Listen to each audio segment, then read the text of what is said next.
Mike Clapham here.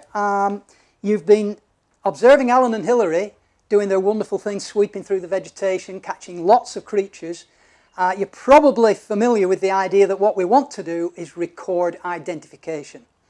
One of the ways you can do this is simply identify things in the field, carrying a little hand lens with you, and viewing the creature. I've got a little shield bug in this container.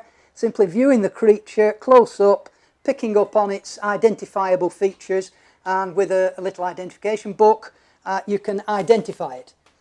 I'm going to suggest that the best, quickest, most convenient way to identify creatures is to take an image. And the best way to do that is one of these, a smartphone. There's no doubt about it. I'm going to be showing you some more complicated photographic equipment shortly, but this is the most, it's in your pocket, most people have them. There are more of these than humans on the planet, and particularly if you've got one of the high-end ones, you're not going to beat it even with the kit that I'm going to show you in a minute. But phones like this do have some drawbacks and disadvantages that most people who just want to press, get a picture quickly, are never going to notice. If you are finding your creatures and they're not going to move because you've caught them in a way that kills them, or they're actually sitting still, you're not going to need any of the complex stuff that I'm going to refer to shortly. One of these will do the job. Coming to disadvantages, one of them is that in order to get a picture with one of these and get all the details so that you can identify the creature, you do have to get relatively close to the bug or whatever it is. So if I want to take a picture of this, I'm going to need to get probably about that close to it. Now, if it's the type that doesn't run away, or if it sits still, or if it's dead, not a problem. And if it's a bright sunny day and plenty of light, not a problem. But in other situations, one of these can be a disadvantage. Many creatures have a circle of fear. And once you step inside that circle of fear, they will depart. And if we see some of the insects I've taken pictures of with the kit that I'll be showing you, these hoverflies will not be easy in life, all right, when they're dead, but in life, to get a picture with one of these, because to get as close as you need to, you're very likely going to cause it to fly off. And the same is true, even more so, with creatures like the tiger beetle here. You can see he's got massive eyes. He's going to see you coming, and the least bit of movement, he's going to flit off. And they can fly quite vigorously as well as run fast. So creatures are going to depart from where you want to take the picture because you have to get close. Having said that, you can get little lenses like this that simply clamp over the camera lens on your camera, and what they do is enable you to get even closer. So again, the fear factor is even more apparent then, but provided that isn't current with the creature you're trying to photograph, then you can photograph it, and you would need to get somewhere like that to photograph this bug. So you get really close, but you will get images as good, okay, maybe not quite as good as my images here, but certainly sufficient for identification purposes. Another point about using your smartphone is to take as many pictures as you can from different angles, because identification can very often rely on subtle features that if you just take one standard picture, say of a butterfly from above with its wings open, might not be enough. You might need close-ups of the antennae or the legs in order to get the actual identification. So with the smartphone, you've got all the advantage of convenience. With the kit that you see here on this table, you cannot in any sense use the word convenience. You have to know that you're going to go out and use this kit because it takes a while to set up, it's heavy, it's cumbersome, it's not the easiest to use. This is what I call my insect setup, and lots of the bits on here are more than 30 years old, so they're not from the digital world. The camera is a digital camera. The The flash is of that era. But the lens and the other attachments are, as I say, 30 years or more old. It's old technology, but it's what produced the images that you see around me here. And of course, in order to carry that sort of kit around, as a photographer traveling around the world, I have a camera bag. And, you know, when this is loaded up with camera equipment and I'm flying, I do have problems because it can weigh 15 or more kilograms, which they don't like you putting in the overhead lockers. But what a smartphone can't do is replace some of these lenses, particularly a lens like this, which is a big one, which means that I can take pictures of butterflies at maybe 15 yards and still get the magnification that you need for identification. Whereas with a smartphone, you've got to get within 15 centimeters. So there's a big, big difference, and smartphones can't yet compete with that ability.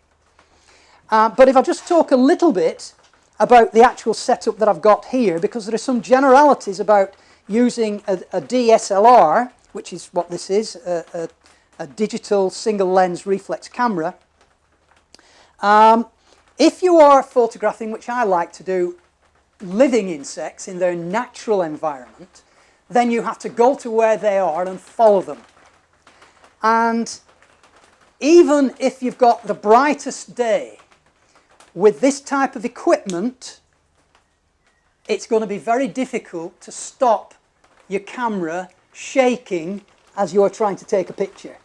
Now, I'm exaggerating, but what you're doing all the time when you're holding a camera, I'm exaggerating it, but you're moving it like that. And to take close-up images, this equipment will allow you to freeze the image because I'm using flash. Yes, digital cameras will go up to very high ISOs, and you can use that. The problem there is, unless you've got a top-end camera, they start to lose quality as you go a higher ISO.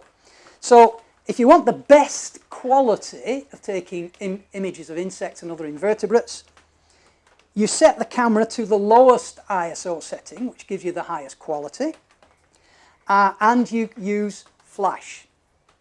There's no way I'm going to get a steady image with this lens set up and a low ISO unless I use flash. The important thing about using a flash for macro photography, which this would be, taking pictures of small insects and making them fill the frame or more, the important thing is that the flash is not on the camera. It absolutely must be down here near the front lens element, as you see. And because you're taking pictures very close, the other thing to watch is that as you choose your distance regarding your magnification, you have to make sure that your flash is pointing at the subject. So that if I'm a long way away, which I could be with this lens set up, and the flash is pointing downwards, it's not going to point at the subject. Equally, if I'm very close and I've just been taking pictures at a distance and the flash is pointing away, you're just going to get black images. And that's a point, yeah, black images. Why would you get a black image? Well, because I'm setting this up so that even in bright sunlight, any image you take without flash would probably be black. There'd be nothing there. The daylight is not going to render on the sensor because I'm setting this to a particular F number, which means the aperture through which the light will enter the camera, and I'm setting it at a 2/50th of a second and at the lowest ISO. And because of the setup, I lose so much light, which I'll explain in a minute, that there's almost no light getting through to the sensor from daylight.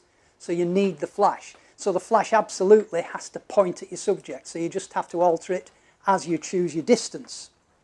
But let me come to what we've actually got here. I've said that this equipment is up to 30 odd years old. Well, certainly that Nikon micro lens there, which was designed for taking macro pictures of insects and small creatures, that will get you close enough to get to half life size, which means it will be half its natural size when viewed on a 35mm size slide, which is what I used to use, 35mm slide. But as well as the lens The lens starts there and finishes there.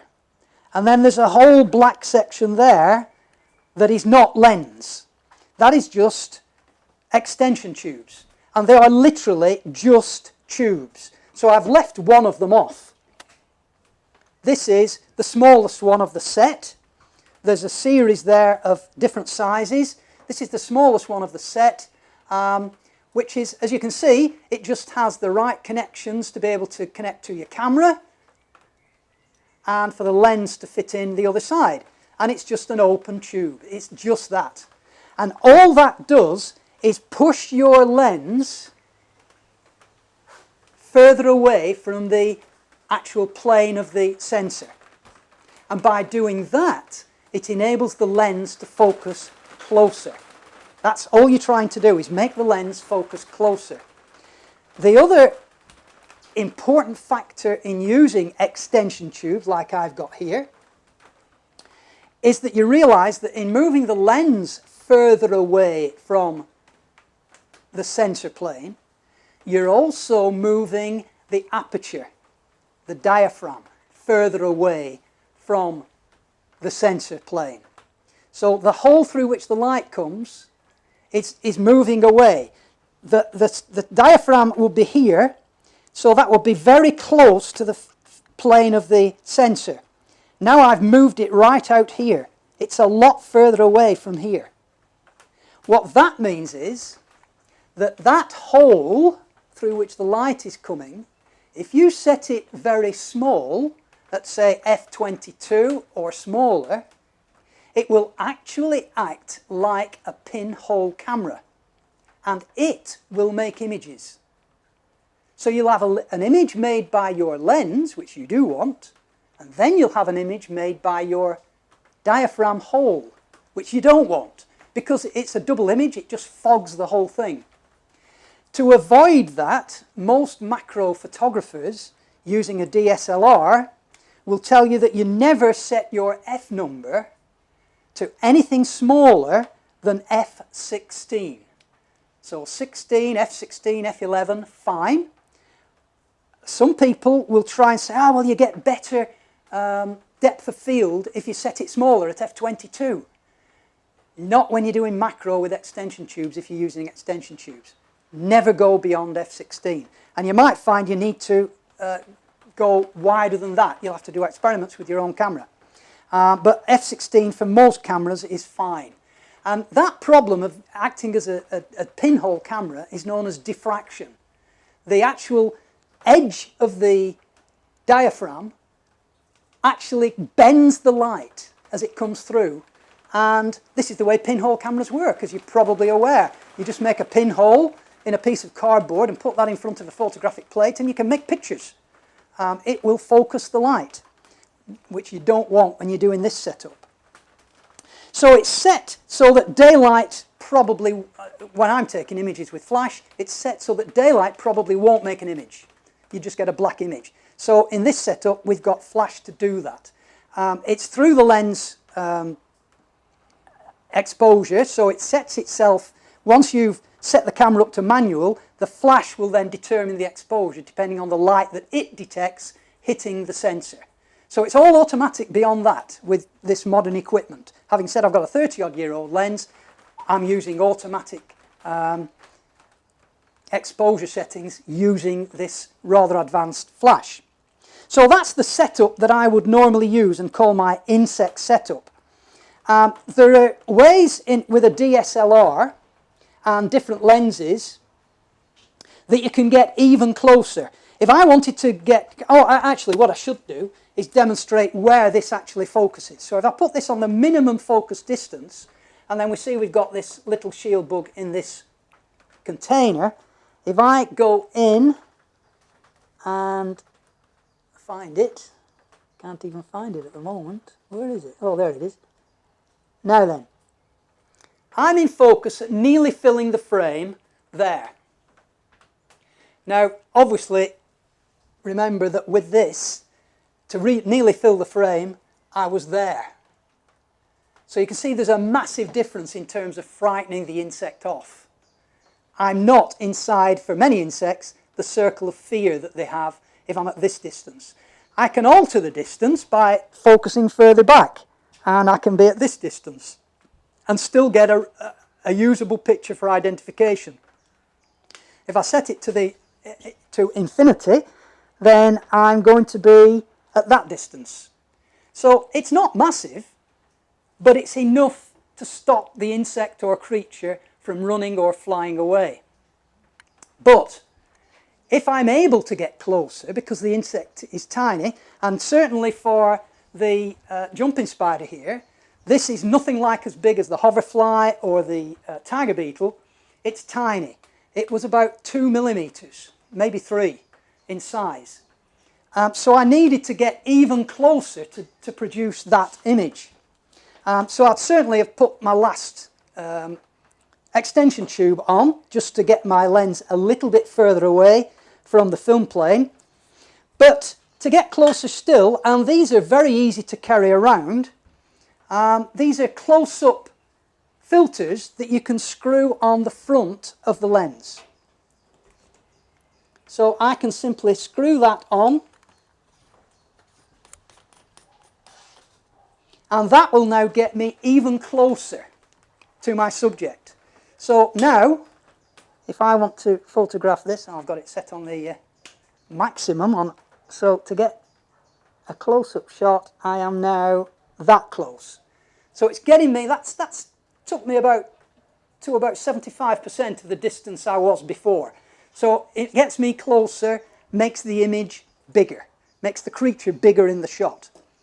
And these things are relatively cheap to buy, but you do need to be careful. There's another one here because they come in different diopter strengths. What you need to be careful of if you're buying a diopter is that you don't buy a cheap single lens version. This looks, it's just a narrow lens, but there are actually 2 pieces of glass in there. It's a double lens setup, and that's the sort you need. Nikon, I use Nikon, so Nikon use 4T, call their diopters 4T, 3T, 5T and 6T. These are different sizes and different strengths. But they're very convenient to carry around, as you can see, and you can double them up. If I want to get even closer, I can screw this one on the end of there and it will get me even closer. There is a rule in photography that every layer of glass you put between your sensor and your subject is detracting from the quality. So to make your best quality images, you want to use as little glass as possible. But you know, you've got to make compromises. If you want to get close for a tiny creature that's only 2 millimeters, like this spider, then you're going to want to get your camera as close as you can. Now, with this setup, this is a 200 millimeter Nikon micro lens. And so it's designed for taking macro, and it will get you quite close with all the setup with extension tubes and diopters, get you even closer. But one rule with photography also is that, well, with macro photography, is that with extension tubes, the greatest magnification comes from lower focal length lenses. So if I want to magnify my subject even more using this setup, change the lens. So that's a 200 millimeter lens. So what are you going to do? Well, anything shorter than that. And I do have one that I use all the time. And again, it's more than 30 years old. This is a Nikon 100mm lens.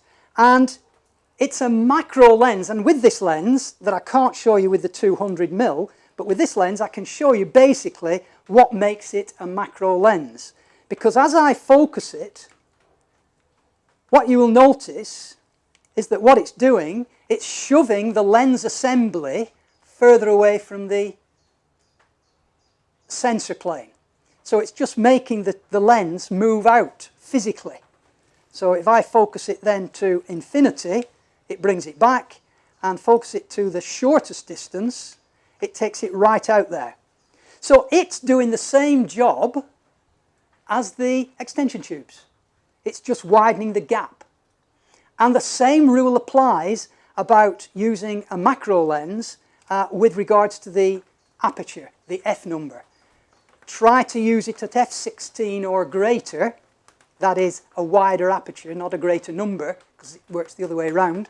In other words, f16 goes to f22, that's a narrower aperture. f16 going to f11, that's a wider aperture.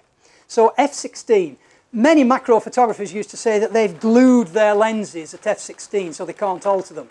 And sometimes I've found out you do alter it accidentally because they're not difficult to move around. I don't think anybody actually super glued their lenses at f16, but you take the point. That is the aperture to use. It gives you your greatest depth of field, which is what you want, because one of the problems of, again, it's the laws of optics, and even your smartphones can't get away from it. When you're trying to magnify images, the closer you get, the narrower is your what's called depth of field, and that basically is what is in focus. So if you take a landscape shot and you've got a cow in a field, well, the fence where you're stood, the fence in front of you, and then the cow, and then the hills in the background, well, how much is going to be in focus? Well, that depends on your aperture. If you use a tiny aperture, you could get the whole lot in focus. If you use a wide aperture, you'll get a very short depth of field. So the general rule is when you're doing macro photography, if you want a good depth of field to get most of the insect in focus, because when it's not cows in fields and it's an insect, the same thing can happen with regard to the tail, the head, and the antenna. You could get one of them in focus possibly, but not all of them. But if you use a narrow aperture, you'll get the maximum depth of field that you can obtain. But don't try and get even more depth of field by going to f22. You'll just make your images blurred. So that's my very old equipment, and as I say, most of the time, if you are wanting to purely identify insects, a smartphone is going to be the way to go. A hand lens in the field just to observe the features that might identify it and use a book in the field, great. Another good way is to do drawings, and I'm certainly not technical enough on that side of things to demonstrate how you would do a drawing. Many people like to do their own drawings because you can accentuate the features which you think will identify the creature. So we've got smartphone with an adapter to get you even closer that just clips over the camera lens. You've got DSLRs, and now we've got mirrorless cameras, professional grade mirrorless cameras, which do basically the same job that I've been showing you here. We've got a DSLR which you can use a micro lens or a macro lens. That means the same thing. Nikon used the term micro, most of the people use macro lens. And then you can add things to the lens to get you even closer. You can add extension tubes, which is just a hollow tube. You can add diopter filter lenses at the front of the lens, which just screw on. Carry them in a top pocket. It's so easy and get you closer. And you can use smaller focal length lenses to get you even closer. The disadvantage why I don't use this 100mm lens all the time is because of what I've said. The shorter the focal length, the closer you have to be, and this is where the smartphones are limited to that, because most of them are very, very short focal length lenses. So you have to get very, very close to your subject, which if it's alive and a little bit skittish or fearful, it's gone before you can take the picture. Whereas, you've seen the distance I've been able to take pictures with this macro setup. It's enough to stay outside of the circle of fear of most creatures. One other thing I should say, it is possible, even with a smartphone, to get inside the circle of fear and not lose your subject through flying away. And that is to simply move really, really slowly. Now, of course, this still depends on your subject staying where it is, but if you move really, really slowly, insect eyes and other invertebrate eyes are not as such registering an image. They don't recognize a human being. What they do recognize is movement. And so if you move really, really slowly with a smartphone or any other form of camera, you can still get within that circle of fear. So if you don't want to bother carrying, I don't know, 10 kilograms and messing about with connecting extension tubes and diopter lenses, if you don't want to be bothered with all that, and I'm sure many of you don't, then carry a smartphone and perhaps practice being a chameleon. You've seen how chameleons move in films. Move like a chameleon. And I've got to within probably that sort of distance of things like lizards and snakes without them knowing I was there. You'd think that was pretty unusual or pretty impossible maybe. But if you've moved really slowly, they just don't notice you. Their brains, their software if you like, in processing the images that they make is mainly geared to detecting movement. And where you go wrong is when you're being a photographer and moving closer, and then you suddenly move your finger from one part of the camera to the shutter button, or you suddenly change the angle of your smartphone because you wanted a better orientation. That's when it flies away, because you've been very careful moving slowly, and then you do that. That's enough. It's gone.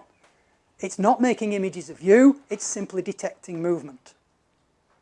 And that sort of summarises the various ways in which you can record images of creatures that you might find, some more technical methods than others, and I would think most of you, if you have any sense, will stick to the smartphone method.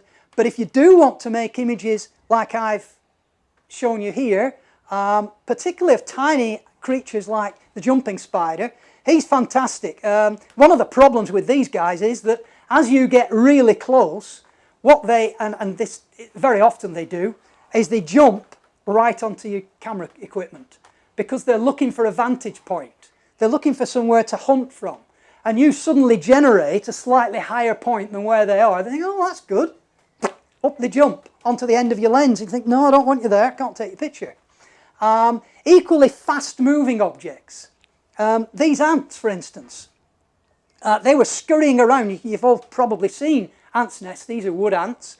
And this close-up here was taken with the equipment that you see here, my so-called insect setup. But he's not sat there waiting for me to take its picture. These ants are scurrying around. They're going to be in that spot for, well, probably less than a second. So you've got to move in, take the picture before it moves.